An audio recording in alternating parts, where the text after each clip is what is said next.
Before we continue, let me see if I could show you. Okay, so you could click on Analyze, select on Descriptive Statistics, and then on Descriptives.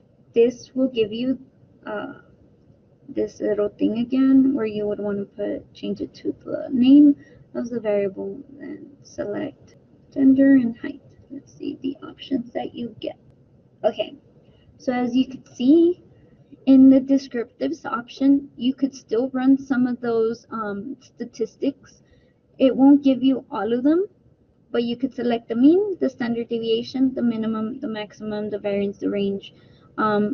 You won't have the mode and the median on this, but you still have some of the options available.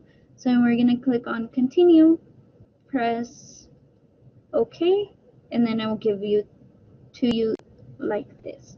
This is the other way that you had them before, because you had the mean, the median, the mode, standard deviation, the range, the minimum and the maximum. Now you have them going this way. So this is a variable name, the number, the minimum, the maximum, the mean, and the standard deviation. So there's different ways of you getting to the same place. But just keep in mind that this one